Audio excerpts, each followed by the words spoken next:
ಶಾಂತಿ. ಬಾಬಾರವರು ಅನೇಕ ಬಾರಿ ಅನೇಕ ಮುರಳಿಗಳಲ್ಲಿ ಹೇಳ್ತಾನೆ ಇರ್ತಾರೆ,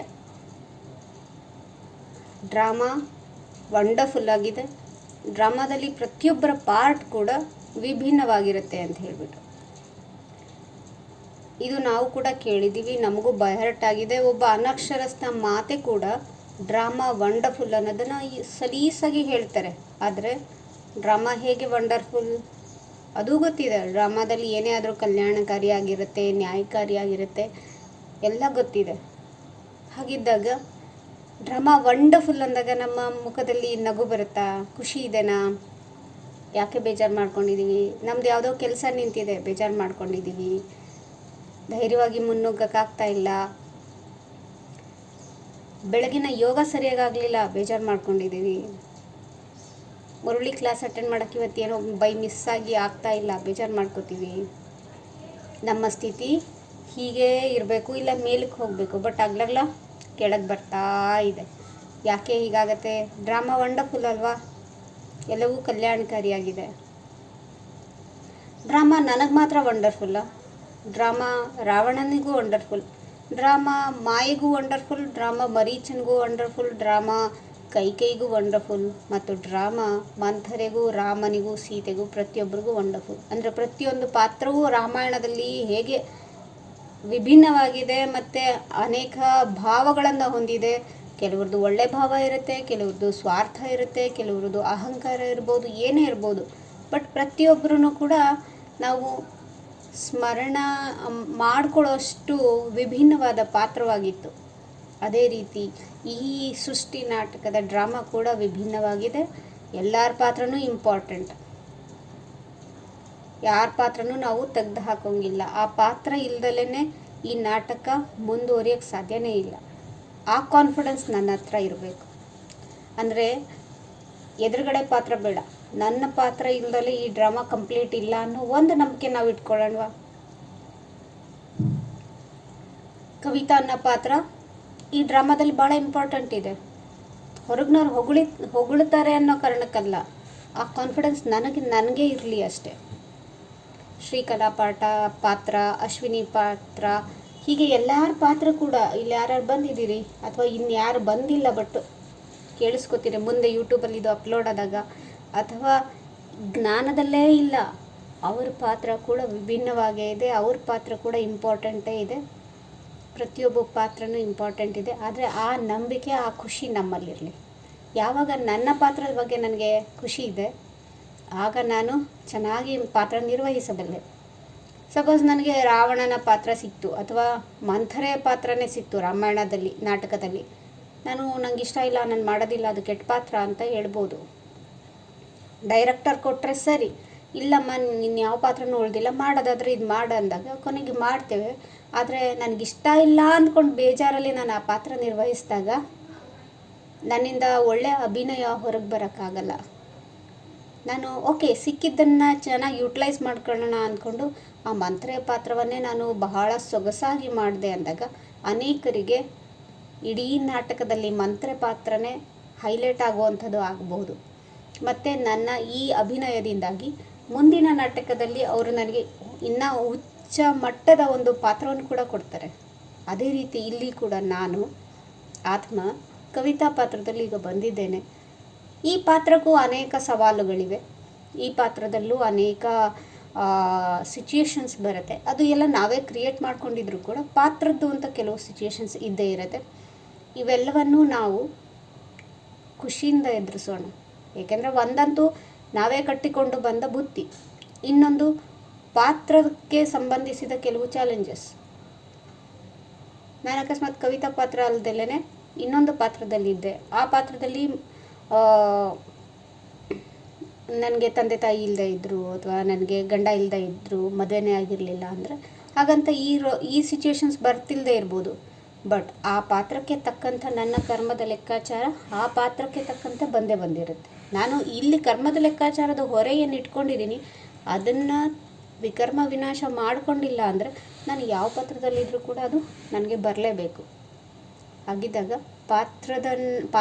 ನಮ್ಮ ಪಾತ್ರವನ್ನು ಮೊದಲು ನಾವು ರಿಜೆಕ್ಟ್ ಮಾಡೋದು ಬೇಡ. ನಮ್ಮ 100 ಸವಾಲು ನಾವು ಎದುರಿಸಿರ್ಬೋದು, ಕುಗ್ಗೋಗಿರ್ಬೋದು, ಸ್ಥೈರ್ಯ ಕಳ್ಕೊಂಡಿರ್ಬೋದು, ಆದರೂ ಕೂಡ ಹೆಮ್ಮೆ ಇರಲಿ, ನನಗೆ ಈ ಪಾತ್ರ ಸಿಕ್ಕಿದೆ, ನಾನು ಇದನ್ನು ಅಭಿನಯಿಸಬೇಕು, ಚೆನ್ನಾಗಿ ಅಭಿನಯಿಸಬೇಕು.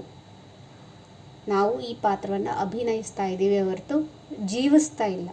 ನಾವು ಯಾವಾಗ ಪಾತ್ರವನ್ನು ಜೀವಿಸ್ಲಿಕ್ಕೆ ಹೋಗ್ತೀವಿ ಆವಾಗ ಪಾತ್ರದ ಜೊತೆಗೆ ನಾವು ಅಳ್ತೀವಿ, ಪಾತ್ರದ ಜೊತೆಗೆ ನಾವು ನಗ್ತೀವಿ, ಪಾತ್ರದ ಸಾಧನೆಯನ್ನು ನನ್ನ ಸಾಧನೆ ಅಂದ್ಕೋತೀವಿ. ಆದರೆ ನೆನಪಿರಲಿ, ನಾವು ಅವತರಿತ ಆತ್ಮರು. ನಾನು ಆತ್ಮ ಈ ಪಾತ್ರದಲ್ಲಿ ಈಗ ಅವತಾರ ತಗೊಂಡು ಪಾತ್ರ ನಿರ್ವಹಿಸ್ತಾ ಇದ್ದೇನೆ. ನಾನು ತುಂಬ ಚೆನ್ನಾಗಿ ಅಡುಗೆ ಮಾಡ್ತೇನೆ, ನಾನು ತುಂಬ ಚೆನ್ನಾಗಿ ಮನೆ ನೀಟ್ ಇಟ್ಕೋತೀನಿ, ನಾನು ತುಂಬ ಚೆನ್ನಾಗಿ ಮಾತಾಡ್ತೇನೆ. ಇವೆಲ್ಲವೂ ಪಾತ್ರಕ್ಕೆ ಸಂಬಂಧಿಸಿದ್ದು. ಅದಕ್ಕೆ ಸಂಬಂಧಿಸಿದ ಹೊಗಳಿಕೆ ಕೂಡ ಪಾತ್ರಕ್ಕೆ ಬಿಟ್ಟಿದ್ದೆ ಹೊರತು ನಮಗಲ್ಲ. ಪಾತ್ರಕ್ಕೆ ಸಂಬಂಧಿಸಿದ ಎಲ್ಲ ಕೆಲಸಗಳನ್ನು ಮಾಡೋಣ, ಆದರೆ ನಾನು ಆತ್ಮ ಡಿಟ್ಯಾಚ್ ಆಗಿರಬೇಕು, ಪಾತ್ರಕ್ಕೆ ಅಂಟುಕೊಳ್ಬಾರ್ದು. ಪಾತ್ರದ ಬಗ್ಗೆ ಹೆಮ್ಮೆ ಇರಲಿ, ಪಾತ್ರವನ್ನು ಚೆನ್ನಾಗಿ ನಿರ್ವಹಿಸೋಣ, ಆಮೇಲೆ ಡಿಟ್ಯಾಚ್ ಆಗೋಣ. ಆಸಕ್ತಿಯಿಂದ ಮಾಡೋದು ಬೇರೆ, ನಿರಾಸಕ್ತಿಯಿಂದ ಮಾಡೋದು ಬೇರೆ. ಬಾಬಾರವರು ನಿರಾಸಕ್ತಿಯಿಂದ ಮಾಡಿ ಅಂತ ಹೇಳ್ತಾರೆ. ನಿರಾಸಕ್ತಿಯಿಂದ ಮಾಡೋದು ಅಂದರೆ ಕೆಲಸವನ್ನು ಮಾಡುವಾಗ, ಮನೆ ಕೆಲಸಗಳನ್ನೇ ಆಗಲಿ, ಹೊಲದ ಕೆಲಸಗಳನ್ನೇ ಆಗಲಿ, ಆಫೀಸ್ ಕೆಲಸಗಳನ್ನೇ ಆಗಲಿ, ಕೆಲಸಗಳನ್ನು ಮಾಡುವಾಗ ನಾವು ನಿಷ್ಠೆಯಿಂದ, ಪ್ರಾಮಾಣಿಕತೆಯಿಂದ ಆ ಕೆಲಸಕ್ಕೆ ಆಗಬೇಕಾಗಿರುವಂಥ ಪ್ರತಿಯೊಂದನ್ನು ನೀಟಾಗಿ ಮಾಡ್ತೇವೆ. ಆದರೆ ಅದರ ಫಲದ ಆಸಕ್ತಿಯನ್ನು ಸ್ವಲ್ಪವೂ ಇಟ್ಕೊಳ್ಳಲ್ಲ. ಆಗ ಅದು ನಿರಾಸಕ್ತಿಯಿಂದ ಮಾಡೋದು ಅಂತ.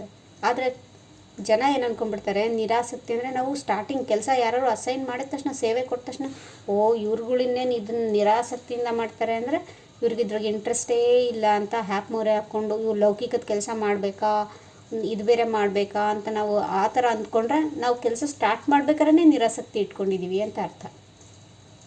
ನಾವು ಸ್ಟಾರ್ಟಿಂಗ್ ನಿರಾಸಕ್ತಿ ಇಟ್ಕೊಂಡಿರಲ್ಲ, ಆದರೆ ಅದ್ರದ್ದು ಫಲದ ಮೇಲೆ ನಿರಾಸಕ್ತಿ ಇಟ್ಕೊಂಡಿರ್ತೀವಿ. ತುಂಬ ಚೆನ್ನಾಗಿ ಅಡುಗೆ ಮಾಡೋಣ, ಬಂದವ್ರಿಗೆಲ್ಲ ನೀಟಾಗಿ ಬಡಿಸೋಣ, ಶಿವಪಾಬಾರವರ ನೆನಪಿನಲ್ಲಿ ಅಡುಗೆ ಮಾಡಿ ನೆನಪಿನಲ್ಲಿ ಬಡಿಸೋಣ. ಅದ್ರ ಮೇಲೆ ಅವ್ರಿಗೆ ಬಿಟ್ಟಿದ್ದು, ಅವ್ರು ಇಷ್ಟ ಇದೆ ಅಂದರೆ ಇಷ್ಟ ಇದೆ ಅಂತಾರೆ, ಇಲ್ಲ ಅಂದರೆ ಇಲ್ಲ ಅಂತಾರೆ. ತಿದ್ಕೊಳ್ಳೋದಾದರೆ ಎಲ್ಲಿ ಏನು ಚೇಂಜ್ ಮಾಡ್ಕೋಬೇಕಂತ ತಿದ್ಕೊಳ್ಳೋಣ, ಅದು ತಿದ್ಕೊಳ್ಳೋದು ಪಾತ್ರ. ನಾನು ಆತ್ಮ ಏನಾಗಿದ್ದೀನಿ ಮತ್ತು ಡಿಟ್ಯಾಚ್. ನಾನು ಆತ್ಮ ಶಾಂತ ಸ್ವರೂಪಳು.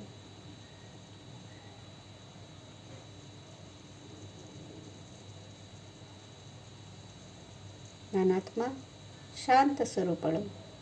ಪಾತ್ರ ನಿರ್ವಹಿಸ್ಬೇಕಾದ್ರೂ ನಾನು ಶಾಂತ ಸ್ವರೂಪಳು. ಅಥವಾ ನಿಮಗೆ ಬೇರೆ ಇನ್ಯಾವುದೇ ಗುಣ ಇಷ್ಟವಾಯಿತು ಅಂದರೆ ಆ ಗುಣದಲ್ಲಿ ಸ್ಥಿತರಾಗಿ.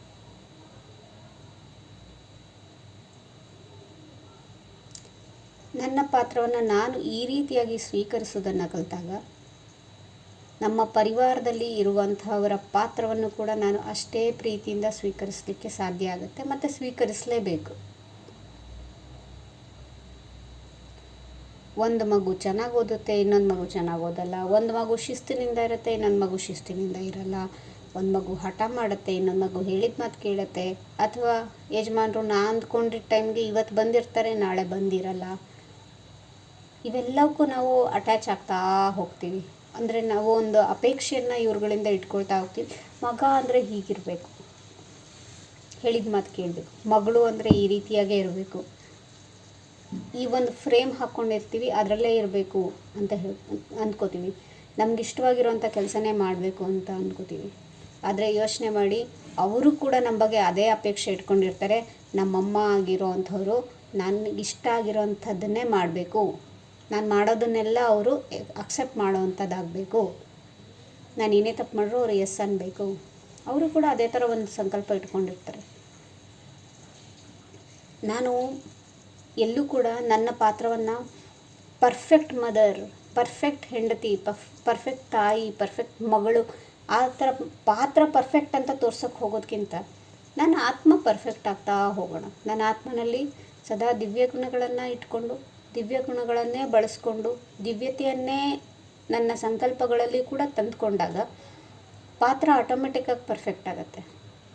ನಾವು ಅಂದ್ಕೊಂಡದನ್ನು ಊಹಿಸ್ಲಿಕ್ಕೂ ಆಗಲ್ಲ, ಆ ಮಟ್ಟಕ್ಕೆ ಪರ್ಫೆಕ್ಟ್ ಆಗುತ್ತೆ. ಅದು ಬಿಟ್ಬಿಟ್ಟು ನಾನು ಪಾತ್ರವನ್ನು ಪರ್ಫೆಕ್ಟ್ ಮಾಡೋಕ್ಕೆ ಹೋಗ್ತೀನಿ ಅಂದರೆ Kavita as a good mother, ನಾನು ಒಳ್ಳೆ ಮದರ್ ಆಗಬೇಕಂತ ಹೇಳಿ ಮಕ್ಕಳು ಹೇಳಿದ್ದೆಲ್ಲ ಕೇಳ್ಕೊಂಡು ಹ್ಞೂ ಹ್ಞೂ ಅಂತೀನಿ. ಯಾಕೆಂದರೆ ಪಾತ್ರಕ್ಕೆ ಒಳ್ಳೆ ಪಾತ್ರಧಾರಿ ಆಗಬೇಕಲ್ಲ, ತಾಯಿ ಆಗಬೇಕಲ್ಲ. ಬಟ್ ಅದರಲ್ಲಿ ಆ ಮಗುವಿನ ಅಕಲ್ಯಾಣ ಕೂಡ ಇರಬಹುದು. ನಾನು ಅವ್ರಿಗೆ ಒಳ್ಳೆಯವಳಾಗಕ್ಕೆ ಹೋದರೆ ನಾನು ಆ ಕಲ್ಯಾಣವನ್ನೇ ಮಾಡಿಬಿಡ್ಬೋದು. ಅದೇ ನಾನು ಆತ್ಮನಾಗಿ ಇದ್ದಾಗ ನಾನು ಅವರ ಮಾತಿಗೆ ಹೂ ಗುಟ್ಟದೇ ಇದ್ದರೂ ಕೂಡ ಅವರಿಗೆ ದಿವ್ಯತೆಯಿಂದ ಏನು ಉತ್ತರ ಕೊಡಬೇಕು ಅದನ್ನು ಕೊಟ್ಟಾಗ ನಾನು ಅವರ ಕಲ್ಯಾಣವನ್ನೇ ಬಯಸ್ತೀನಿ ಮತ್ತು ಅದು ಕಲ್ಯಾಣವೇ ಆಗುತ್ತೆ. ನಾನು ಅಕಸ್ಮಾತ್ ಚೆನ್ನಾಗಿ ಅಡುಗೆ ಮಾಡೋಕ್ಕೆ ಬರ್ದಲೇ ಇರ್ಬೋದು, ಆದರೆ ನಾನು ಆತ್ಮಿಕ ಸ್ಥಿತಿಯಲ್ಲಿದ್ದಾಗ, ನನ್ನ ಆತ್ಮದ ಸ್ವರೂಪದಲ್ಲಿ ಸ್ಥಿತನಾದಾಗ ನಮ್ಮ ಮನೆಯವರಿಗೆ ನಾನು ಎಂಥ ಅಡುಗೆ ಮಾಡಿಯೇ ಅಂದರೆ ಸಾಧಾರಣವಾಗಿ ಟೇಸ್ಟ್ ಇಟ್ಟು ಬಡಿಸಿದ್ರೂ ಕೂಡ ಅವರೆಲ್ಲರೂ ಸ್ವೀಕಾರ ಮಾಡ್ತಾರೆ. ಅದು ಬಿಟ್ಬಿಟ್ಟು ನಾನು ಕುಕ್ಕಿಂಗಲ್ಲಿ ಎಕ್ಸ್ಪರ್ಟ್ ಆಗಬೇಕು ಅಂತ ಅದಕ್ಕೆ ಹೆಚ್ಚು ಹೆಚ್ಚು ಕಲ್ತ್ಕೊಳ್ಕೊಂತ ಅದರಲ್ಲಿ ಸಮಯವನ್ನು ಕಲಿತಾಗ ನನ್ನ ಸಮಯ ಹಾಳಾಗುತ್ತೆ. ನಾನು ಪಾತ್ರ ಪರ್ಫೆಕ್ಟ್ ಮಾಡೋಕ್ಕೆ ಹೋಗ್ತಾ ಇದ್ದೀನಿ, ಒಳ್ಳೆ ಕುಕ್ ಅಂತ ಅನ್ಸ್ಕೋಬೇಕು, ಒಳ್ಳೆ ಅಡುಗೆ ಮಾಡ್ತಾರೆ ನಮ್ಮ ತಾಯಿ ಅಥವಾ ನನ್ನ ಹೆಂಡತಿ ನನ್ನ ಸೊಸೆ ಅಂತ ಅನ್ಸ್ಕೋಬೇಕಂತ ಅದಕ್ಕೆ ಪ್ರಯತ್ನ ಪಟ್ಟಾಗ ನಾನು ಆತ್ಮನ ಪ್ರಯತ್ನ ಏನೂ ಮಾಡ್ತಾ ಇಲ್ಲ. ಪಾತ್ರ ಒಳ್ಳೆ ಅಡುಗೆ ಭಟ್ರಾಗ್ಬೋದು ನಾನಷ್ಟೇ. ಆದರೆ ಯಾವಾಗಾದರೂ ನನ್ನ ಕಡೆಯಿಂದ ಸ್ವಲ್ಪ ಬೇಜಾರಿನ ಮಾತುಗಳು ಬಂತು ಅಥವಾ ಸ್ವಲ್ಪ ಏನಾದರೂ ಕಿರಿಕಿರಿಯ ಮಾತುಗಳು ನನ್ನಿಂದ ಬಂದ ತಕ್ಷಣವೇ ನಾನು ಚೆನ್ನಾಗಿ ಅಡುಗೆ ಮಾಡ್ತಿದ್ದೇನೆ ಅನ್ನೋ ಒಂದು ಪ್ರಶಸ್ತಿ ಕೊಟ್ಟಿರ್ತಾರಲ್ಲ, ಅಂಥ ಅಡುಗೆ ಮಾಡಿಟ್ಟರು ಕೂಡ ಮಂಗಳಾರತಿ ಬೀಳ್ತಾ ಇರುತ್ತೆ. ಹಾಗಾಗಿ ನಾವು ಆತ್ಮನನ್ನು ಪರ್ಫೆಕ್ಟ್ ಮಾಡ್ಕೊಳ್ಳೋಣ. ನಮ್ಮ ಒಳಗಡೆ ಇಲ್ಲಿ ಎಲ್ಲೂ ಕೂಡ ನೋವು, ಕಿರಿಕಿರಿ ಇವುಗಳು ಇರೋದು ಬೇಡ. ಕೇವಲ ಒಳ್ಳೆಯದೇ ಸಿಗಲಿ, ಒಳ್ಳೆಯದನ್ನೇ ನಾವು ಎಲ್ಲರಿಗೆ ಕೊಡುವಂತೆ ಆಗಬೇಕು. ಈಗ ಒಂದು ಬ್ರೇಕ್, ಚಿಕ್ಕದಾದ ಒಂದು ಪುಟಾಣಿ ಮೆಡಿಟೇಷನ್ ಮಾಡೋಣ.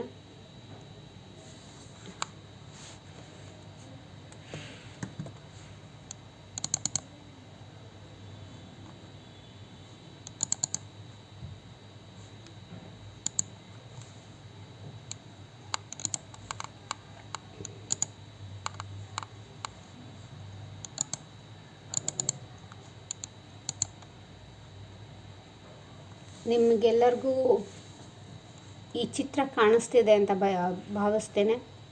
ಗೋಲ್ಡನ್ ಕಲರ್ ಮರ ಇರುವಂತಹ ಚಿತ್ರ.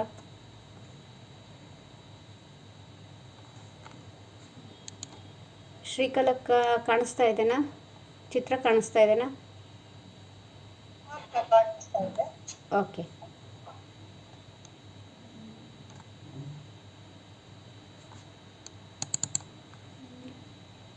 ಇದು ನಿನ್ನೆ ಸಚಿನ್ ಅಣ್ಣವರು ಮಾಡಿಸಿದಂಥ ಯೋಗ.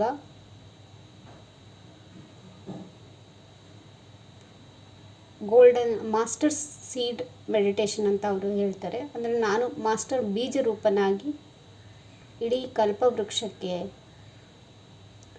ಬಂಗಾರ ವರ್ಣದ ಕಿರಣಗಳನ್ನು ಹರಡುವಂತಹ ಯೋಗ.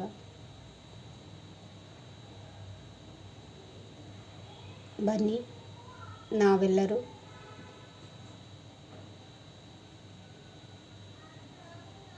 ಭ್ರುಕುಟಿಯಲ್ಲಿ ಸ್ಥಿತರಾಗೋಣ.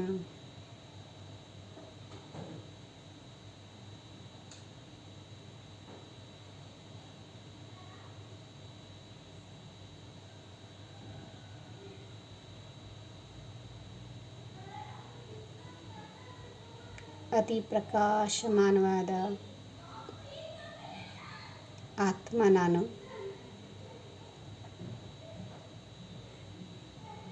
ನಾನಾತ್ಮ ಪರಮಧಾಮದಲ್ಲಿ ಇರುವಂತಹ ಪರಮಪಿತ ಪರಮಾತ್ಮನಿಗೆ ಸಂಪರ್ಕ ಸಾಧಿಸಿದ್ದೇನೆ.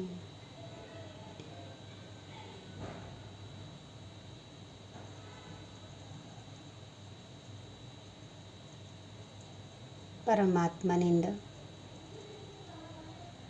ಗೋಲ್ಡನ್ ಬಣ್ಣದ ಕಿರಣಗಳು ನಾನಾತ್ಮನನ್ನು ಗೋಲ್ಡನ್ ಬಣ್ಣದ ಬೀಜವನ್ನಾಗಿ ಮಾಡಿದ್ದಾರೆ. ಭ್ರುಕುಟಿಯಲ್ಲಿ ಬಂಗಾರ ವರ್ಣದ ಹೊಳೆಯುತ್ತಿರುವ ಬೀಜವನ್ನು ವಿಜುವಲೈಸ್ ಮಾಡಿ.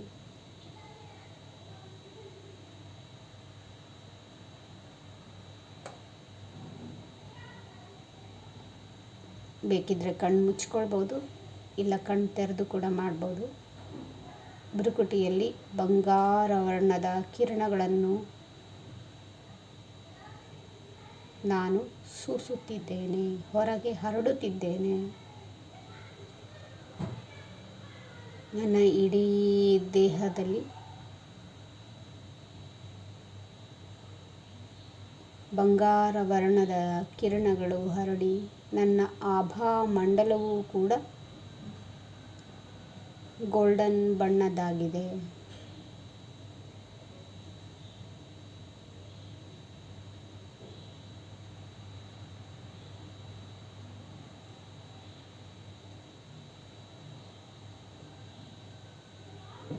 ಇಡೀ ದೇಹ ಸಂಪೂರ್ಣ ದಿವ್ಯತೆಯನ್ನು ಹೊಂದಿದೆ.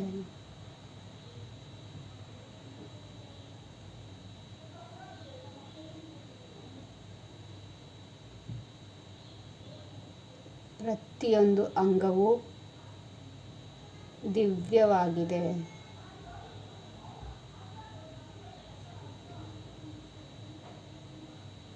ಸ್ವರ್ಣಿಮ ಯುಗದ ದೇವತೆಗಳ ಹಾಗೆ ಕಂಚಿನ ಕಾಯ ಹೊಂದಿದೆ.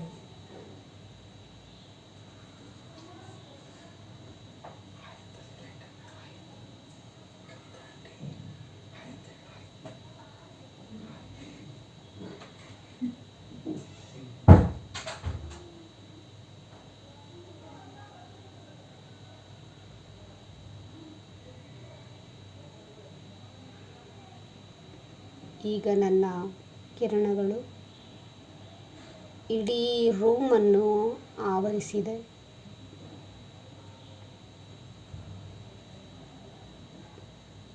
ನೀವು ಕುಳಿತಿರುವ ಸ್ಥಾನ ಸಂಪೂರ್ಣ ಗೋಲ್ಡನ್ ಬಣ್ಣದ ಕಿರಣಗಳಿಂದ ತುಂಬಿದೆ.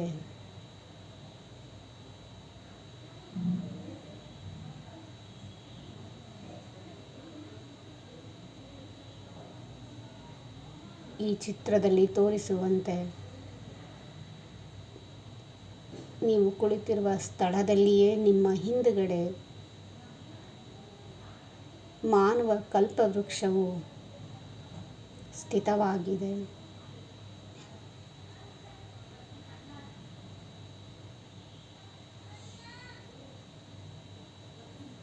ನಾನು ಮಾಸ್ಟರ್ ಬೀಜ ರೂಪವಾಗಿ ಈ ಮಾನವ ಕಲ್ಪವೃಕ್ಷದ ಬುಡದಲ್ಲಿದ್ದೇನೆ. ನನ್ನಿಂದ ಬಂಗಾರ ವರ್ಣದ ಕಿರಣಗಳು ನಿಧಾನವಾಗಿ ಎಲ್ಲ ಬೇರುಗಳಿಗೆ ಹೊರಟು ಕಲ್ಪವೃಕ್ಷದ ಕಾಂಡಕ್ಕೆ ಹೊರಟು ಪ್ರತಿಯೊಂದು ಟೊಂಗೆ, ಪ್ರತಿಯೊಂದು ಎಲೆಯೂ ಬಂಗಾರ ವರ್ಣದಾಗಿದೆ.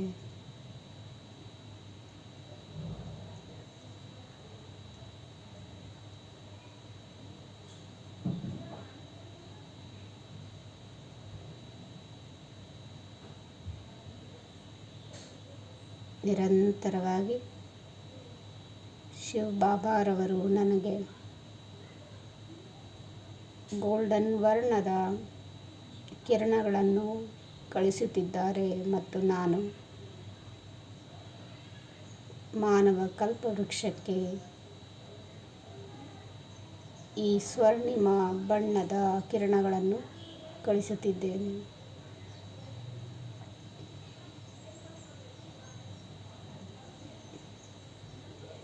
ಸರ್ವ ಆತ್ಮರು ದಿವ್ಯತೆಯನ್ನು ಪಡೆದುಕೊಂಡಿದ್ದಾರೆ.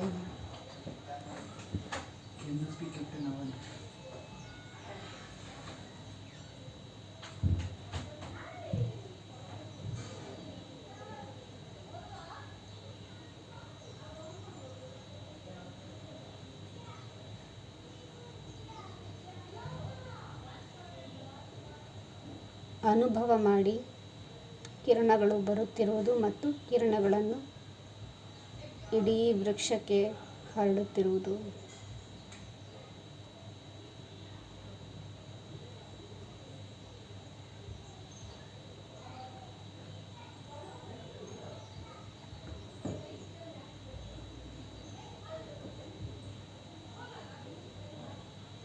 ಹರಡುತ್ತಿದ್ದೇನೆ ಎಂಬುದು ಸಂಕಲ್ಪದಲ್ಲಿ ಅಲ್ಲ, ಹರಡುತ್ತಿದ್ದೇನೆ ಎಂಬುದು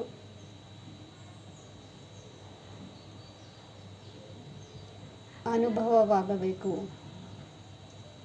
ನನ್ನ ಆತ್ಮನಿಂದ ಕಿರಣಗಳು ಹೊರಗಡೆ ಹೋಗುತ್ತಿವೆ ಎಂಬುದು ಅನುಭವ ಆಗಬೇಕು.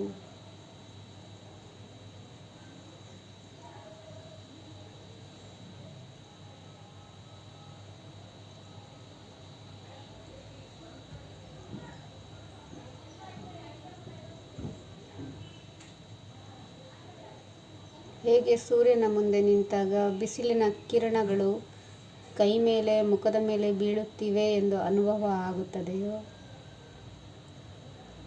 ಅದೇ ರೀತಿಯಾಗಿ ಶಿವ ಬಾಬಾರಿಂದ ಕಿರಣಗಳು ಬರುತ್ತಿವೆ ಎಂಬುದೂ ಅನುಭವ ಆಗಬೇಕು.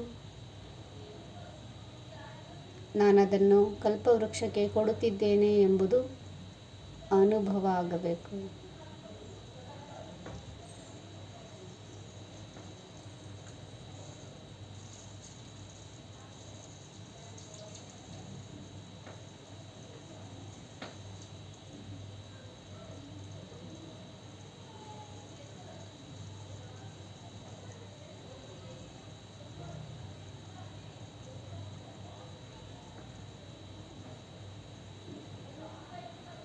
ಸರ್ವಾತ್ಮರು ಪಾವನತೆಯನ್ನು ಪಡೆದಿದ್ದಾರೆ, ಸತೋಪ್ರಧಾನತೆಯನ್ನು ಪಡೆದಿದ್ದಾರೆ.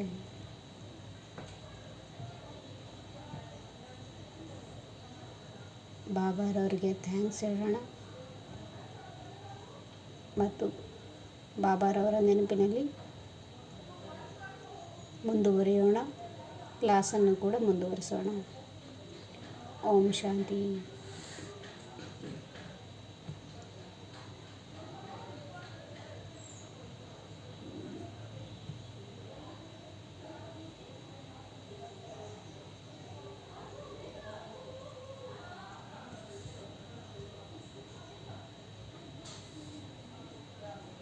ಯಾರಾದರೂ ಏನಾದ್ರು ಹೇಳಬೇಕಂದ್ರೆ ಹ್ಯಾಂಡ್ ರೈಸ್ ಮಾಡಿ ಅನ್ಮ್ಯೂಟ್ ಮಾಡಿಕೊಡ್ತೇನೆ.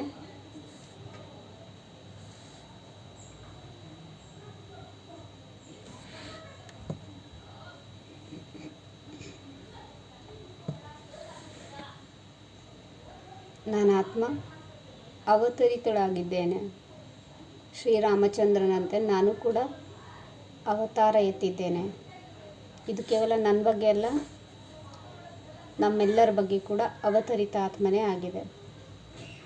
ನಾನು ಅವತರಿತ ಆತ್ಮ ಅಂದಾಗ ನಾನು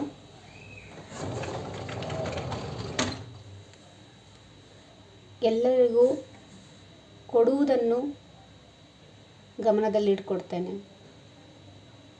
ಅವತರಿತ ಆತ್ಮರು ಅನ್ಯರಿಗೆ ನಾವು ಯಾವ ರೀತಿ ಸೇವೆಯನ್ನು ಮಾಡಬಹುದು ಅನ್ನೋದನ್ನು ಗಮನಿಸ್ತಾರೆ ಹೊರತು ಅನ್ಯರಿಂದ ನಾನು ಏನು ಪಡೆದುಕೊಳ್ಬೋದು ಅನ್ನೋದ್ರ ಬಗ್ಗೆ ಯೋಚಿಸಲ್ಲ.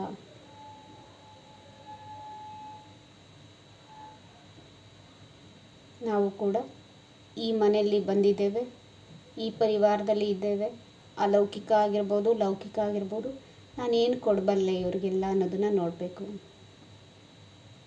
ಕೆಲವರು ಎಷ್ಟೇ ಮಾಡಿದ್ರೂ ಕೂಡ ನಮ್ಮ ವಿರುದ್ಧವಾಗಿಯೇ ಇರ್ತಾರೆ. ಆವಾಗ ಏನು ಮಾಡಬೇಕಾಗತ್ತೆ? ಆಗಲೂ ಕೂಡ ನಾನು ಕೊಡಲಿಕ್ಕೆ ಬಂದಿದ್ದೀನಿ ಅನ್ನೋದು ನೆನ್ಪಿಟ್ಕೋಬೇಕು. ಶುಭ ಭಾವನೆಯನ್ನು ಸದಾ ಕೊಡಬೇಕು. ಈಗ ನನಗೆ ಅಲೌಕಿಕ ಪರಿವಾರದ ದೂರದ ಒಬ್ಬೊಬ್ಬ ವ್ಯಕ್ತಿ ಬಗ್ಗೆ ತುಂಬ ರೆಸ್ಪೆಕ್ಟ್ ಇದೆ. ಆಗ ನಾವು ಅವ್ರಿಗೆ ಒಳ್ಳೆಯದಾಗಲಿ ಅಂತ ಎಷ್ಟು ಸಲೀಸಾಗಿ ಹಾರೈಸ್ತೀವಿ. ಅಂದರೆ ಅವರು ಕರ್ಮಾತೀತ ಆಗಲಿ, ಏನೇನೆಲ್ಲ ಒಳ್ಳೊಳ್ಳೆ ಶ್ರೇಷ್ಠ ಸಂಕಲ್ಪಗಳು ಬಾಬಾರವ್ರು ನಮಗೆ ಕೊಟ್ಟಿದ್ರೆ ಎಲ್ಲವನ್ನು ನಾವು ಹರಸೋಕ್ಕೆ ಒಂದು ಚೂರು ಯೋಚನೆ ಮಾಡಲ್ಲ, ಅಷ್ಟು ಖುಷಿಯಾಗಿ ಹರಿಸ್ತೀವಿ. ಅದೇ ನಮ್ಮ ಹತ್ತಿರದ ಪರಿವಾರದಲ್ಲಿ ಇದ್ದಾರೆ, ಲೌಕಿಕ ಆಗಿರ್ಬೋದು, ಅಲೌಕಿಕ ಆಗಿರ್ಬೋದು. ಅವರ ಕೆಲವು ಕುಂದುಕೊರತೆಗಳನ್ನು ನಾವು ಸದಾ ಗಮನಿಸ್ತಾ ಇರ್ತೀವಿ. ಅವ್ರ ಬಗ್ಗೆ ಕೆಲವು ಪ್ರಿಜುಡೈಸ್ ಅಂತಾರೆ, ಅಂದರೆ ಅವ್ರ ಬಗ್ಗೆ ಕೆಲವು ಮಾಹಿತಿಗಳು ನಮ್ಮ ತಲೆಯಲ್ಲಿ ಸದಾ ಸ್ಟೋರ್ ಆಗಿದೆ. ಹಾಗಾಗಿ ಅವರನ್ನು ನಾವು ಹರಿಸ್ಬೇಕಾದ್ರೆ ಅವರ ಈ ಮಿಸ್ಟೇಕ್ಸ್ನ ತಲೆಯಲ್ಲಿ ಇಟ್ಕೊಂಡು ಹರಿಸ್ತಾ ಇದ್ದೀವಿ. ಕರ್ಮಾತೀತ ಆಗಲಿ ಅಂತ ಈಗ ಅವ್ರ ಜ್ಞಾನದಲ್ಲೇ ಇಲ್ಲ. ಕರ್ಮಾತೀತ ಆಗಲಿ ಅನ್ನೋದು ನಮ್ಮ ಬಾಯಿಗೆ ಬರೋದಿಲ್ಲ. ಅವರಲ್ಲಿ ಇಂಥ ಒಂದು ಸಪೋಸ್ ಸುಳ್ಳು ಹೇಳ್ತಾರೆ ಅಂದರೆ ಸುಳ್ಳು ಹೇಳೋ ಗುಣ ಹೋಗಲಿ, ಅವರು ಈಗ ಜ್ಞಾನಕ್ಕೆ ಬರಲಿ ಅಂತೀವಿ. ಒಂದೇ ಸರಿ ಕರ್ಮಾತೀತ ಆಗಲಿ, ಒಂದೇ ಸರಿ ನಾವು ಹೇಳ್ಬಿಡೋಣ ಅವರು ಶಿವಬಾಬಾರಿಂದ ಸರ್ವ ಆಸ್ತಿಯನ್ನು ಪಡೆದುಕೊಳ್ಳಲಿ ಅಂತಲೇ ಹರಿಸ್ಬಿಡೋಣ. ಹೈಯೆಸ್ಟ್ ಅದು. ಅವ್ರ ಜ್ಞಾನದಾಗಿದ್ದಾರೋ ಇಲ್ವೋ ಬೇಡ, ಅಷ್ಟೇ ಯಥೇಚ್ಛವಾಗಿ ಹರಿಸ್ಬೇಕು. ನಾವು ಹೇಗೆ ನಮ್ಮ ಅಲೌಕಿಕ ಪರಿವಾರದವ್ರಿಗೆ ಹರಿಸ್ತೀವಲ್ಲ, ಅಷ್ಟು ಯಥೇಚ್ಛವಾಗಿ ನಮ್ಮ ಈ ಲೌಕಿಕ ಪರಿವಾರದವ್ರಿಗೂ ಹರಿಸ್ತಾ ಬರೋಣ. ಅಷ್ಟು ಮನಸ್ಸು ಶುದ್ಧಿಯಾಗಿರಬೇಕು. ಅವರು ಏನೇ ಮಾಡಿರಲಿ, ನಮ್ಮ ವ್ಯವಹಾರ ಅವ್ರ ಜೊತೆ ಸರಿ ಇಲ್ಲದೇನೂ ಇರಬಹುದು, ಅಥವಾ ಅವ್ರು ಸುಳ್ಳು ಹೇಳ್ಬೋದು, ಅಥವಾ ಇನ್ನು ದಿವ್ಯ ಗುಣಗಳು ಅಲ್ಲದೆ ಅವ್ರ ಹತ್ರ ಬೇರೆಲ್ಲ ಗುಣಗಳು ಇರ್ಬೋದು. ಕಳ್ತನ ಮಾಡ್ಬೋದು, ಅಥವಾ ಏನೋ ಕದ್ದು ಮುಚ್ಚಿ ನಮಗೆ ಗೊತ್ತಿಲ್ಲದಲೇ ಏನಾದ್ರು ಮಾಡ್ತಾ ಇರ್ಬೋದು. ಏನೇ ಮಾಡಲಿ, ಯಾವಾಗ ನಾನು ಮನಸ್ಸಾರೆ ಅವ್ರ ಬಗ್ಗೆ ಶುಭ ಭಾವನೆ ಇಟ್ಕೋತೀನೋ ಆ ವ್ಯಕ್ತಿ ಬಹಳ ಬೇಗ ಬದಲಾಗ್ತಾರೆ. ಆದರೆ ನಾವೇನು ಮಾಡ್ತೀವಿ, ಅವ್ರ ಹತ್ರ ಈ ಗುಣ ಇದೆ, ಇದು ಬೇಡ, ಅವರು ಸುಳ್ಳು ಹೇಳ್ತಿದ್ದಾರೆ, ಅವರು ಸತ್ಯವಂತರಾಗಲಿ ಅಂತ ಹಿಂಗೆ ಒಂದೊಂದಕ್ಕೆ ಹರಿಸ್ಕೊತ ಹೋಗ್ತೀವಿ. ಅವರು ಇದನ್ನು ಬಿಡ್ತಾರೆ, ಇನ್ನೊಂದಿನ ಹಿಡ್ಕೋತಾರೆ. ನಮಗದು ತಿಳ್ಕೊಳ್ಳೋ ಅಷ್ಟೊತ್ತಿಗೆ ಭಾಳ ಟೈಮು ಕೂಡ ಹೊರಟೋಗಿರುತ್ತೆ. ಹಾಗಾಗಿ ಮನೆಯಲ್ಲಿರೋರಿಗೆ ನಾವು ಯಾವಾಗಲೂ ಸರ್ವೋಚ್ಚವಾಗಿರೋದನ್ನೇ ಹರಿಸೋಣ. ಅವರು ನಮ್ಮ ಜೊತೆ ಬಂದಿದ್ದಾರೆ ಅಂದಾಗ ನೆನಪಿರಲಿ, ನಾವೆಲ್ಲ ದೇವತೆಗಳು.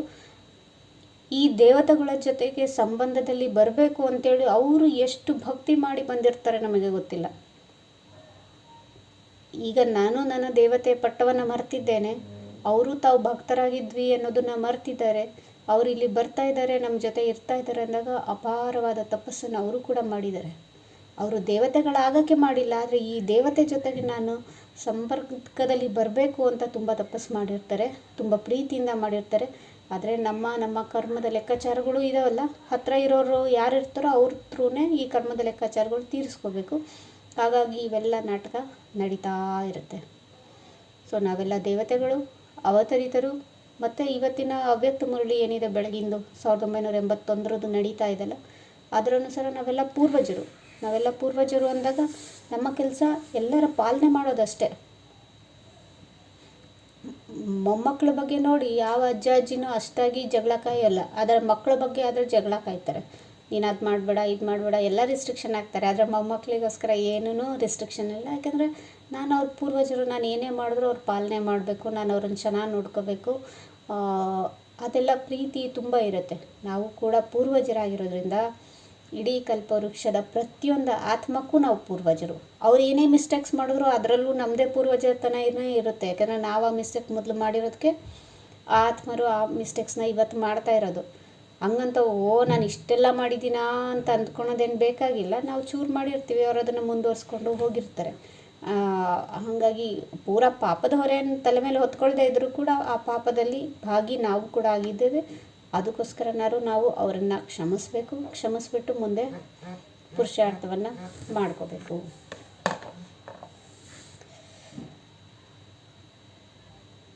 ಇದು ಡ್ರಾಮಾ ಮತ್ತು ಪಾತ್ರವನ್ನು ಪರ್ಫೆಕ್ಟ್ ಮಾಡೋದು ಬೇಡ, ಆತ್ಮನನ್ನು ಪರ್ಫೆಕ್ಟ್ ಮಾಡೋಣ. ಯಾಕೆಂದರೆ ಬಾಬಾರವರು ಆತ್ಮ ಸಂಪೂರ್ಣ ಆಗಬೇಕು ಅಂತ ಕೇಳ್ತಾ ಇದ್ದಾರೆ.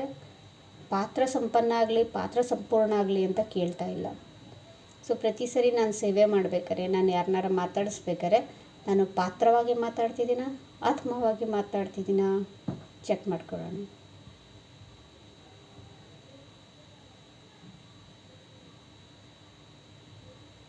ಇನ್ನು ಕೆಲವರಿಗೆ ಡೌಟ್ ಇರುತ್ತೆ, ಭಕ್ತಿ ಮಾಡಬೇಕಾ ಮಾಡಬಾರ್ದಾ, ಜ್ಞಾನಕ್ಕೆ ಬಂದಿದ್ದೀವಿ, ಬಾಬಾರವರು ಮುರಳಿಲಿ ಹೇಳಿದ್ದಾರೆ 2 ದೋಣಿಲಿ ಕಾಲಿಟ್ಟಿದ್ದೀವಿ ಅಂತ ಹೇಳಿ, ಆ ರೀತಿ ಆಗಿಬಿಡುತ್ತೆ ನಾನೀಗ ಭಕ್ತಿ ಮಾಡಿದ್ರೆ ಅಂತ ಹೇಳಿ.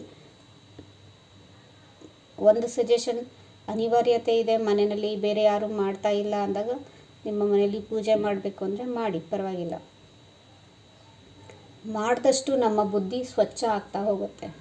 ನಮ್ಮ ಬುದ್ಧಿ, ಭಕ್ತಿಯ ಫಲ ಜ್ಞಾನ ನನಗೆ ಕ್ಲೀನಾಗಿ ಅರ್ಥ ಆಗ್ತಾ ಇಲ್ಲ, ಆ ಆಳಕ್ಕೆ ನಾನು ಇನ್ನೂ ಹೋಗೋಕ್ಕಾಗ್ತಾ ಇಲ್ಲ ಅಂದಾಗ ಇನ್ನೂ ಚೂರು ಭಕ್ತಿ ಉಳಿದಿದೆ, ಆ ಭಕ್ತಿನ ಮಾಡಿಕೊಂಡು ಮುಗಿಸ್ಕೊಂಡಾಗ ಜ್ಞಾನ ಹಿಂಗೆ ಅರ್ಥ ಆಗುತ್ತೆ. ಜ್ಞಾನ ಹಿಂಗೆ ಅರ್ಥ ಆದ ತಕ್ಷಣವೇ ನಾನು ಬಾಬಾರವ್ರ ಜೊತೆ ನೇರವಾಗಿ ಕನೆಕ್ಟ್ ಆಗ್ಬೋದು. ಅವ್ರು ಏನು ನಮ್ಮನ್ನು ಪರಿವರ್ತನೆ ಮಾಡಲಿಕ್ಕೆ ಹೋಗ್ತಾ ಇದ್ದಾರೆ ಅದು ನಮಗೆ ತಕ್ಷಣ ಸಿಗುತ್ತೆ. ಭಕ್ತಿಯನ್ನು ದ್ವೇಷಿಸಬೇಡಿ, ತಿರಸ್ಕರಿಸಬೇಡಿ. ನಾವು ಯಾವುದನ್ನು ತಿರಸ್ಕರಿಸ್ತೀವೋ ಅದು ನಮಗೆ ಮತ್ತೆ ಹೇಗಾದರೂ ಅಂಟ್ಕೊಳ್ಳುತ್ತೆ, ಅಥವಾ ನಮಗೆ ಶಾಪವಾಗಿ ತಿರುಗಿಸಿ ಬರುತ್ತೆ. ಅದಕ್ಕಿಂತ ತಿರಸ್ಕರಿಸೋದು ಬೇಡ. ಭಕ್ತಿನ ಇನ್ನೂ ಚೂರು ಎಕ್ಸ್ಟ್ರಾ ಮಾಡಿಕೊಂಡಾಗ ಎಕ್ಸ್ಟ್ರಾ ಫೌಂಡೇಶನ್ ಹಾಕ್ಕೊಂಡಂಗೆ ಅಷ್ಟೇ. ಅದಕ್ಕಿನ್ನ ಹೆಚ್ಚು ನಮ್ಮ ಫೌಂಡೇಶನ್ನ ಇನ್ನೂ ಮಜಬೂತ್ ಮಾಡ್ಕೊತೀವಿ. ಆವಾಗ ಎಷ್ಟು ದೊಡ್ಡ ಬಿಲ್ಡಿಂಗ್ ಬೇಕಾದ್ರೂ ನಾವು ಕಟ್ಬೋದು. ಯಾವುದನ್ನು ತಿರಸ್ಕರಿಸಬೇಡಿ. ನಾನ್ ವೆಜ್ ಆಗಲಿ, ಕೆಲವರು ಬೇಡದೇ ಇರೋದನ್ನು ಮಾಡ್ತಾ ಇರ್ತಾರೆ. ನಮಗೆ ಗೊತ್ತಿದೆ ಅದು ಶ್ರೀಮತ ಅಲ್ಲ ಅಂತ, ಆದರೆ ತಿರಸ್ಕರಿಸಬೇಡಿ. ನನಗೂ ಅದಕ್ಕೂ ಸಂಬಂಧ ಇಲ್ಲ, ನಾನು ಅದನ್ನು ಮಾಡಲ್ಲ, ಅಷ್ಟು ಮಾತ್ರ ಇರಬೇಕೆ ಹೊರತು ಅದನ್ನು ತಿರಸ್ಕರಿಸಬಾರ್ದು. ಬಾಬಾರವರು ಮಾತ್ರ ಚೀಚಿ ಅಂತ ಹೇಳ್ತಾರೆ ಈ ಪ್ರಪಂಚವನ್ನು. ನಾವು ಚೀಚಿ ಅನ್ನೋಂಗಿಲ್ಲ, ಯಾಕಂದರೆ ನಾವೇ ಗಬ್ಬೆಬ್ಸಿದ್ದೀವಿ. ಬಾಬಾರವರು ಸ್ವಚ್ಛವಾದ ಸ್ವರ್ಗವನ್ನು ಕೊಟ್ಟಿದ್ದರು.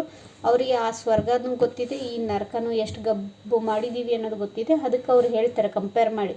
ಆದರೆ ನಾವು ಇಲ್ಲಿದ್ದವರು ಇವೆರಡನ್ನು ವಿಂಗಡಿಸಿ, ಇದನ್ನು ಸ್ವರ್ಗವನ್ನು ನರಕ ಮಾಡಿರೋದು ನಾವೇ.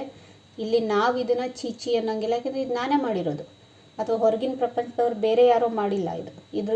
ಇದಕ್ಕೂ ಪೂರ್ವಜಗಳು ನಾನೇ ಆಗಿದ್ದೀನಿ. ಈ ಪ್ರಕೃತಿ ವಿಕೋಪಕ್ಕೂ ಏನು ಮಾಲಿನ್ಯ ಮಾಡಿದ್ದೀವಿ ಅದಕ್ಕೂ ಪೂರ್ವಜರು ನಾವೇ ಆಗಿದ್ದೀವಿ. ಹಾಗಿದ್ದಾಗ ಪ್ರಕೃತಿಗೂ ನಾವು ಎಷ್ಟು ಸಕಾಶವನ್ನು ಕೊಡಬೇಕು, ಸರ್ವ ಆತ್ಮರಿಗೂ ಸಕಾಶವನ್ನು ಕೊಡಬೇಕು, ನಮ್ಮ ಋಣವನ್ನು ತೀರಿಸಬೇಕು, ನಮ್ಮ ಕರ್ಮದ ಲೆಕ್ಕಾಚಾರವನ್ನು ಇಳಿಸ್ಕೋಬೇಕು. ಇದರಲ್ಲಿ ನಿಮ್ಗೆ ಯಾರಿಗಾದ್ರೂ ಏನಾದ್ರು ಕೇಳಲಿಕ್ಕಿದ್ರೆ ಅಥವಾ ಎಕ್ಸ್ಟ್ರಾ ಪಾಯಿಂಟ್ ಆ್ಯಡ್ ಮಾಡೋಕ್ಕಿದ್ರೆ ಖಂಡಿತ ಮಾಡ್ಬೋದು. ಹ್ಯಾಂಡ್ ರೈಸ್ ಮಾಡಿ, ನಾನು ಅವ್ರನ್ನ ಮಾತ್ರ ಅನ್ಮ್ಯೂಟ್ ಮಾಡ್ತೀನಿ, ಇಲ್ಲಾಂದರೆ ಒಬ್ರಿಗೊಬ್ರು ಕ್ಲಾಶ್ ಆಗುತ್ತೆ. ಓಂ ಶಾಂತಿ.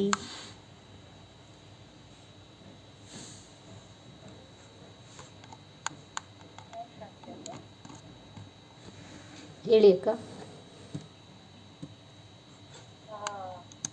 ಕೆಂಪು ಬಣ್ಣ ಅನ್ನೋದು ಶಕ್ತಿಗೆ ಹೋಲುತ್ತೆ, ಜ್ಞಾನಕ್ಕೆ ಗಾಢ ನೀಲಿ ಹೋಲುತ್ತೆ. ಸುವರ್ಣ ಬಣ್ಣ ಯಾವ ಹೋಲುತ್ತೆ ಅಂತ? ಎಲ್ಲವೂ ಸೇರಿದ ಮೇಲೆ ಸುವರ್ಣ ಬಣ್ಣ. ಯಾವಾಗ ನಮ್ಮಲ್ಲಿ ಈ ಎಲ್ಲ 7 ಗುಣಗಳು ಸೇರುತ್ತೆ ಆಗ ಒಂದು ವೈಟ್ ಕಲರ್ ಆಗುತ್ತೆ. 7 ಬಣ್ಣ ಸೇರಿ ಬಿಳಿಯ ಬಣ್ಣ ಇದೆ ಆಗುತ್ತೆ ಅಲ್ವಾ. ಆ ಬಿಳಿಯ ಬಣ್ಣ ಯಾವಾಗ ಪಾವನತೆಯನ್ನು ಪಡ್ಕೊಳ್ಳುತ್ತೆ ಆವಾಗ ಅದು ಗೋಲ್ಡನ್ ಆಗುತ್ತೆ. ಸ್ವರ್ಣಿಮ ಯುಗಕ್ಕೆ ನಾವು ಹೋಗ್ತೀವಿ.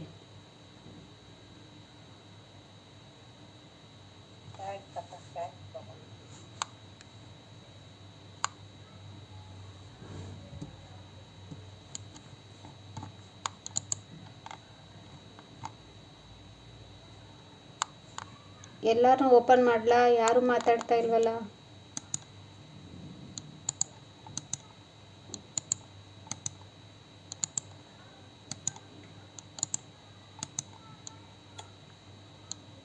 ಓಂ ಶಾಂತಿ. ನಂಗೆ ಕ್ಲಾಸಿಗೆ ಆ್ಯಡ್ ಮಾಡೋಕ್ಕೆ ಗೊತ್ತಾಗಿಲ್ಲ. ಇಷ್ಟೊತ್ತು ನೋಡಿದೆ ಎಲ್ಲಿ 11 ಗಂಟೆ ಅಂತ ಬರೆದಿದ್ದಾರೆ, ಎಲ್ಲಿ ಲಾಸ್ಟಲ್ಲಿ ಏನು ಗೊತ್ತಾಗ್ತಾ ಇರಲ್ಲ ಅಂತ ನೋಡಿ ಮೊನ್ನೆ ಬಂದಲ್ಲ, 15 ದಿವಸ ಆಯಿತು. ಓಕೆ, ಹಾಕಿದ್ರಿ. ಆಮೇಲೆ ಹೇಗೆ ಆ್ಯಡ್ ಮಾಡೋದು ಏನು ಗೊತ್ತಿಲ್ವಲ್ಲ ಅಂದ್ಬಿಟ್ಟು ಸುಮ್ಮನೆ ಹಂಗೆ ಪ್ರೆಸ್ ಮಾಡಿ ಅಂತಡಿ ಎಲ್ಲೇ ಬೇರೆ ಕಡೆ ಇರೋದಾದರೂ ನೋಡೋಣ ಅಂತ ಆನ್ ಮಾಡಿದೆ. ಅಲ್ಲಿ ಹಾಕಿದ್ರಲ್ಲ ಫಸ್ಟ್ ಒನ್ನಲ್ಲಿ, ಅದನ್ನು ಆ್ಯಡ್ ಮಾಡಿದೆ. ಗೊತ್ತಾಯ್ತಕ್ಕ ಏನು ಜೈನ ಹಾಕ್ತೀನಿ ಅಂತ. ಓಂ ಶಾಂತಿ ಅಕ್ಕ. ನೀವು ಹೇಳಿದ್ದೆಲ್ಲ ಮನೆದ ಬಗ್ಗೆ ಹೇಗೆ ನಡಿಬೇಕು ಅನ್ನೋ ವಿಚಾರದಲ್ಲಿ ಸ್ವಲ್ಪ ಎಲ್ಲ ಇದೇ ಥರ ಇದೆ.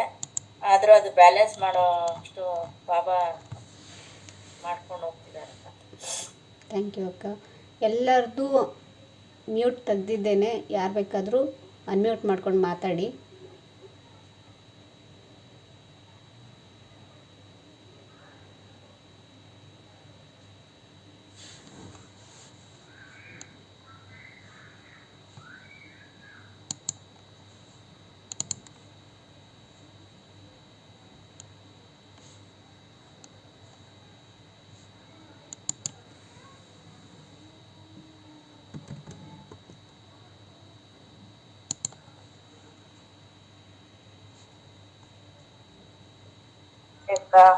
ಓಂ ಶಾಂತಿ. ಡ್ರಾಮಾ ವಂಡರ್ಫುಲ್ ಅಂತಂದು, ಡ್ರಾಮಾ ವಂಡರ್ಫುಲ್ ಆಗೈತೆ. ಆದ್ರೂ ನಾನೇ ಮಾಡಿದೆ, ಆದ್ರೂ ಮಾಡ್ತಾ ಇದ್ರು ಸ್ವಲ್ಪ ಹಂಗಂದು ಅನಿಸ್ತಾನೆ ಇರ್ತೈತೆ. ನಾನ್ ಮಾಡಲ್ಲ ಪಾಪ ಮಾಡ್ತಾರಂತಂದು ಡ್ರಾಮಾ ವಂಡರ್ಫುಲ್ ಆಗೈತೆ ಅಂತ ತಿಳ್ಕೊಂಡಿದ್ರು ಆದ್ರೂ ಮೊಹದಾಗ ಬಿದ್ಬಿಡ್ತೀವಲ್ಲ. ಅದಕ್ಕೆ ಸ್ವಲ್ಪ ಇನ್ನೊಂದ್ 10 ನಿಮಿಷ ಯೋಗ ಮಾಡ್ಸಿದ್ರಂತೂ ಇನ್ನ ಚೆನ್ನಾಗಿರ್ತಿತ್ತು. ಯೋಗ ಚೆನ್ನಾಗಿತ್ತಕ್ಕ. ಓಂ ಶಾಂತಿ. ಓಂ ಶಾಂತಿ. Drama wonderful. ಡ್ರಾಮಾದಲ್ಲಿ ಆದಿ ಮಧ್ಯ ಅಂತ್ಯ ಗೊತ್ತಿದೆ ಅಂತ ಬಾಬಾ ಅನೇಕ ಬಾರಿ ಹೇಳ್ತಾರೆ. ನಿಜಕ್ಕೂ ನಮಗೆ ಡ್ರಾಮಾದ ಆದಿ ಮಧ್ಯ ಅಂತ ಗೊತ್ತಿದೆನಾ? ನನ್ನ ಆದಿಮಧ್ಯ ಅಂತ್ಯ ಬೇರೆ, ಡ್ರಾಮಾದ ಆದಿಮಧ್ಯ ಅಂತ್ಯ ಬೇರೆ. ಹ್ಞೂ ರೀ. ನಾನು ಯಾವಾಗಿಂದ ಫಸ್ಟ್ ಜನ್ಮ ತಗೊಂಡಿದ್ದೀನಿ ಆವಾಗಿಂದ ನನ್ನ ಆದಿಮಧ್ಯ ಅಂತ್ಯ, ಆತ್ಮನ ಆದಿಮಧ್ಯ ಅಂತ್ಯ ಸ್ಟಾರ್ಟ್ ಆಗುತ್ತೆ. ಆದರೆ ಡ್ರಾಮಾದ ಆದಿಮಧ್ಯ ಅಂತ್ಯ ಕಲ್ಪ ಬಿಗಿನಿಂಗ್ ಸ್ಟಾರ್ಟ್ ಆಗುತ್ತಲ್ಲ, ಈ ಕಲ್ಪ ಯಾವಾಗ ಸ್ಟಾರ್ಟ್ ಆಯಿತು ಅಲ್ಲಿಂದ ಈ ಆದಿಮಧ್ಯ ಅಂತ್ಯ ಸ್ಟಾರ್ಟ್ ಆಗುತ್ತೆ. ನಾನು ಬಿಗಿನಿಂಗಲ್ಲೇ ಹುಟ್ಟಿದ್ದೆ, ಆದರೆ ನನ್ನ ಆದಿಮಧ್ಯ ಅಂತ್ಯ ಕೂಡ ಬಿಗಿನಿಂಗಲ್ಲೇ ಇರುತ್ತೆ. ನನಗೆ ಫಸ್ಟು ನನ್ನ ಆದಿಮಧ್ಯ ಅಂತ್ಯನೇ ಗೊತ್ತಿಲ್ಲ. ನಾನು ಈ ಜನ್ಮದ ಹಿಂದಿನ ಜನ್ಮ ಏನಾಗಿದ್ದೆ ಅಂತಲೇ ಗೊತ್ತಿಲ್ಲ. ಹಾಗಾಗಿ ಡ್ರಾಮಾವನ್ನು ಆದಿಮಧ್ಯ ಅಂತ್ಯನ ಇನ್ನೂ ತಿಳ್ಕೊಳ್ಳೋದು ನಮಗೆ ಬಹಳಷ್ಟು ಇದೆ. ಬಾಬಾರವರು ಸೀಕ್ರೆಟ್ಸನ್ನು ಮುರಳಿಗಳಲ್ಲಿ ಆಗಾಗ ಹೇಳ್ತಾ ಇರ್ತಾರೆ. ನಾವು ಒಂದು ಸಾಧನೆ ಮಾಡದೆ ಅಂದರೆ ಆ ಸಾಧನೆ ಕೇವಲ ನನ್ನೊಬ್ಬಳದಲ್ಲ. ಸಪೋಸ್ ನಾನು ಇವತ್ತು ಈ ಒಂದು ಮೀಟಿಂಗ್ ಆರ್ಗನೈಸ್ ಮಾಡಿದ್ದೀನಿ ಅಂದರೆ, ಈಗ ಕಣ್ಣಿಗೆ ಕಾಣಿಸ್ತಾ ಇರೋದು ಇಂಟರ್ನೆಟ್ ನನಗೆ ಸಿಗ್ತಾ ಇದೆ, ನನಗೊಂದು ಲ್ಯಾಪ್ಟಾಪ್ ಸಿಕ್ಕಿದೆ, ನನಗೆ ಏಕಾಂತವಾದ ಒಂದು ಸಮಯ ಕೂಡ ಸಿಕ್ಕಿದೆ, ನೀವೆಲ್ಲ ಆತ್ಮರು ಎದುರುಗಡೆ ಕೂತಿದ್ದೀರಿ. ಇದೆಲ್ಲ ನಮಗೆ ಕಣ್ಣಿಗೆ ಕಾಣುವಂತಹ ಸಹಯೋಗಗಳು ಸಿಕ್ಕಿರೋದು. ಕಣ್ಣಿಗೆ ಕಾಣದೇ ಇರೋವಂಥದ್ದು. ಈ ಒಂದು ಮೀಟಿಂಗ್ ಅರೇಂಜ್ ಮಾಡೋಕ್ಕೆ ನನ್ನ ಪುರುಷಾರ್ಥದ ಪುಣ್ಯದ ಫಲ ಕೂಡ ಜಾಯ್ನ್ ಆಗಿರುತ್ತೆ. ಶಿವ ಬಾಬಾರವರು ಈ ಒಂದು ಮೀಟಿಂಗನ್ನು ಫಿಕ್ಸ್ ಮಾಡಿರ್ತಾರೆ. ಅನೇಕ ಆದಿರತ್ನಗಳು, ಅಡ್ವಾನ್ಸ್ ಪಾರ್ಟಿಗಳು ಯಾರ್ಯಾರಿಗೆ ಈ ಮೀಟಿಂಗ್ ಟಚ್ ಮಾಡಿಸ್ಬೇಕು ಅಂತ ಹೇಳಿಬಿಟ್ಟು ಕೂಡ ನಿಮ್ಮನ್ನು ಇಲ್ಲಿ ಕರೆಸಿರ್ಬೋದು. ಅಥವಾ ಯಾಕೆಂದರೆ ನಿಮಗೆ ಬೇರೆ ಯಾವುದೋ ಕಮಿಟ್ಮೆಂಟ್ ಇದ್ದರೂ ಕೂಡ ಕೆಲವೊಂದು ಸರಿ ಅದು ಬಿಟ್ಟು ಇದನ್ನು ಬರಬೇಕು ಅಂತ ಪ್ರೇರಣೆ ಆಗಿರುತ್ತೆ.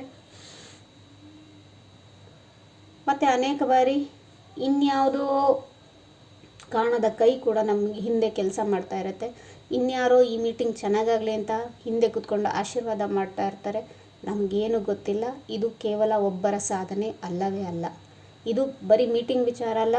ನಾವು ಪುರುಷಾರ್ಥ ಮಾಡಿರ್ತೀವಿ, ನಾವು ಯಾವುದೋ ಒಂದು ಧಾರಣೆ ಮಾಡ್ಕೊಂಡಿರ್ತೀವಿ. ಆ ಧಾರಣೆ ಮಾಡ್ಕೊಂಡಿದ್ದು ನಾನೇ ಆಗಿದ್ದರೂ ಕೂಡ ಆ ಧಾರಣೆ ನನ್ನಲ್ಲಿ ಆಗಲಿಕ್ಕೆ ಅನೇಕರ ಬ್ಲೆಸ್ಸಿಂಗ್ಸ್ ಇದ್ದೇ ಇರುತ್ತೆ, ಅನೇಕರ ಕೃಪೆ ಇರುತ್ತೆ. ಎಲ್ಲರಿಗಿಂತ ಹೆಚ್ಚಾಗಿ ಶಿವ ಬಾಬಾರವರ ಕೃಪೆ ಇದ್ದೇ ಇರುತ್ತೆ. ಹಾಗಾಗಿ ಇನ್ನು ಅಹಂಕಾರ ಪಡೋಕ್ಕೆ ಏನೂ ಇಲ್ಲ. ನಾವೇನು ಮಾಡೇ ಇಲ್ಲ ಅಹಂಕಾರ ಪಡ್ಕೊಳ್ಳೋದು. ನಾನು ಧಾರಣೆ ಮಾಡ್ಕೊಂಡ್ಬಿಟ್ಟಿದ್ದೀನಪ್ಪ, ಯಾಕೆ ನಿಮಗೆ ಈರುಳ್ಳಿ ಬೆಳ್ಳುಳ್ಳಿ ಬಿಡೋಕ್ಕಾಗ್ತಾ ಇಲ್ಲ ಅಂತ ಎಷ್ಟು ಸಲೀಸಾಗಿ ಎಷ್ಟೋ ಸರಿ ಕೆಲವರು ಹೇಳ್ಬಿಡ್ತಾರೆ. ಧಾರಣೆ ಮಾಡ್ಕೊಂಡಿದ್ದು ನಾನಲ್ಲ, ಬಾಬಾ ಮಾಡಿಸಿದ್ರು. ಅದು ಯಾಕೆ ಅವರು ಕೃಪೆ ತೋರಿಸಿದ್ರು, ಅದು ಯಾಕೆ ಯಾವುದೋ ಒಂದು ಪುರುಷಾರ್ಥ ಅದಕ್ಕೆ ಕಾರಣ ಆಗಿರ್ಬೋದು, ಅಥವಾ ಹಿಂದೆ ಮಾಡಿದ್ದು ಯಾವುದೋ ಒಂದು ಪುಣ್ಯ ಕಾರಣ ಆಗಿರ್ಬೋದು. ಬೇರೆಯವ್ರನ್ನ ನಾವು ಬೇರೆಯವ್ರ ಪಾತ್ರದ ಬಗ್ಗೆ ಮಾತಾಡಬಾರ್ದು. ಹೇಳ್ಬೋದು ನೀವು, ಯಾಕೆ ನಾವೇ ಧಾರಣೆ ಮಾಡ್ಕೊಂಡಿದ್ದೀವಿ, ನಿಮ್ಗೆ ಯಾಕ್ರಿ ಮಾಡೋಕ್ಕಾಗ್ತಿಲ್ಲ, ನಿಮ್ಗೆ ಯಾಕ್ರಿ ಸೆಂಟ್ರಿಗೆ ಹೋಗೋಕ್ಕಾಗ್ತಿಲ್ಲ, ಏನೇನೆಲ್ಲ ಕೇಳ್ತೀವಿ. ಇದೆಲ್ಲ ಮಾತುಗಳು ಪಾತ್ರಕ್ಕೆ ಸಂಬಂಧಿಸಿದ್ದು. ದಯವಿಟ್ಟು ಮಾತಾಡೋಕ್ಕೆ ಹೋಗಬೇಡಿ. ಅವ್ರವ್ರ ಮನೆ ಅನುಕೂಲಕ್ಕೆ ತಕ್ಕಂಗೆ, ಅವ್ರವ್ರ ಪಾತ್ರದ ಅನುಕೂಲಕ್ಕೆ ತಕ್ಕಂಗೆ ಪ್ರತಿಯೊಬ್ಬರು ಪುರುಷಾರ್ಥವನ್ನು ಮಾಡ್ತಾರೆ. ಮೊನ್ನೆ ಸಚಿನಣ್ಣವ್ರು ಹೇಳ್ತಾಯಿದ್ರು, ನೀವು ಯಾರಿಗಾರು ಇವತ್ತು ಗುಪ್ತದಾನ ಮಾಡಬೇಕು ಅಂಥೇಳಿ. ಗುಪ್ತದಾನ ಮಾಡಬೇಕು ಅಂತಂದರೆ ಅವ್ರಿಗೆ ಗೊತ್ತಿಲ್ಲದಲೇ ಅವ್ರಿಗೆ ಪ್ರೇರಣೆ ಕೊಡಬೇಕು ಅಂಥೇಳಿ ನಾವು ಸಕಾಶ ಕೊಡೋಣ. ಇವರು ರೆಗ್ಯುಲರಾಗೆ ಜ್ಞಾನ ಮಾರ್ಗದಲ್ಲಿ ನಡೀಲಿ ಅಂಥೇಳಿ, ಅಥವಾ ಅತ್ಯುನ್ನತವಾದ ಸರ್ವಶ್ರೇಷ್ಠವಾದ ಪರಮಾತ್ಮನ ಸರ್ವಶಕ್ತಿಗಳು ಸರ್ವಗುಣಗಳ ಆಸ್ತಿಗೆ ಅಧಿಕಾರಿ ಆಗಲಿ ಅಂತ ನಾವು ಕೊಡೋಣ. ಆ ಒಂದು ಆಶೀರ್ವಾದ ಅವರಿಗೆ, ಆ ಒಂದು ನೀವು ಏನು ಪುರುಷಾರ್ಥ ಮಾಡಬೇಕು ಅಂದ್ಕೊಂಡಿರ್ತೀರಿ ಅದನ್ನು ಮಾಡಿಸ್ಲಿ. ಸಪೋಸ್ ಅವ್ರು ಹೋಗ್ತಾ ಇರೋ ಸೆಂಟರಲ್ಲಿ ವ್ಯವಸ್ಥೆ ಸರಿ ಇಲ್ಲದೆ ಇರ್ಬೋದು, ಸಮಯ ಸರಿಯಾಗಿ ಹೊಂದಾಣಿಕೆ ಆಗದೆ ಇರ್ಬೋದು, ಅವರಲ್ಲಿ ಹೋದಾಗ ಅವ್ರ ಪುರುಷಾರ್ಥ ಮೇಲೆ ಇರೋದಕ್ಕಿಂತ ಕೆಳಗಡೆನೇ ಬರ್ತಾ ಇರ್ಬೋದು. ನಮಗೆ ಗೊತ್ತೇ ಇರಲ್ಲ, ನಾವು ತ್ರಿಕಾಲದರ್ಶಿಗಳ ಸ್ಥಾನಕ್ಕೆ ಇನ್ನೂ ಹೋಗೇ ಇಲ್ಲ. ಹಾಗಾಗಿ ಇವ್ರು ಹೀಗೆ ಮಾಡಬೇಕು ಅಂತ ನಾವು ಇನ್ಸ್ಟ್ರಕ್ಷನ್ಸ್ ಕೊಡೋದಕ್ಕಿಂತ ಇವರು ಅತ್ಯುನ್ನತ ಆಸ್ತಿಗೆ ಅಧಿಕಾರಿ ಆಗಲಿ ಅನ್ನೋ ಒಂದು ಶ್ರೇಷ್ಠ ಸಂಕಲ್ಪ ಇಟ್ಕೊಳ್ಳೋಣ. ಅದಕ್ಕೆ ಬಾಬಾರವರು ಅವರಿಂದ ಏನೆಲ್ಲ ಮಾಡಿಸ್ಬೋದು ಮಾಡಿಸ್ತಾರೆ. ಯಾರ ಪಾತ್ರದ ಬಗ್ಗೆನೂ ಸಲೀಸಾಗಿ ಮಾತಾಡಿಬಿಡಬೇಡಿ. ಯಾರು ಯಾವ ಹೊರೆ ಹೊತ್ಕೊಂಡಿದ್ದಾರೆ, ಎಷ್ಟು ಹೊರೆ ಹೊತ್ಕೊಂಡಿದ್ದಾರೆ ನಮಗೆ ಕಾಣಿಸಲ್ಲ. ಇನ್ಫ್ಯಾಕ್ಟ್ ಅವ್ರಿಗೂ ಕಾಣಿಸಿರಲ್ಲ ನನ್ನ ತಲೆ ಮೇಲೆ ಇನ್ನೂ ಎಷ್ಟು ಭಾರ ಇದೆ ಅಂತ ಹೇಳಿಬಿಟ್ಟು. ನಾನು ಹಿಂಗೆ ಮಾಡ್ತಾಯಿದ್ದೀನಿ ಅಂತ ನಿಮ್ಮ ಬಗ್ಗೆ ಬೇಕಾದರೆ ಹೇಳ್ಬೋದು, ಆದರೆ ನೀವು ಹಿಂಗೇ ಮಾಡಿ ಅಂತ ಹೇಳಕ್ಕೆ ಹೋಗ್ಬೇಡಿ. ಅವರಾಗಿ ಅವ್ರು ಕೇಳಿದ್ರೆ ಸಜೆಷನ್ ಕೊಡಿ, ಸಲಹೆ ಕೊಡಿ. ಇದು ಬ್ರಾಹ್ಮಣರಾಗಿ ನಾವು ನಮ್ಮ ಸಹೋದರರಿಗೆ ಮಾಡುವ ಸೇವೆಯಾಗಿದೆ. ಓಂ ಶಾಂತಿ.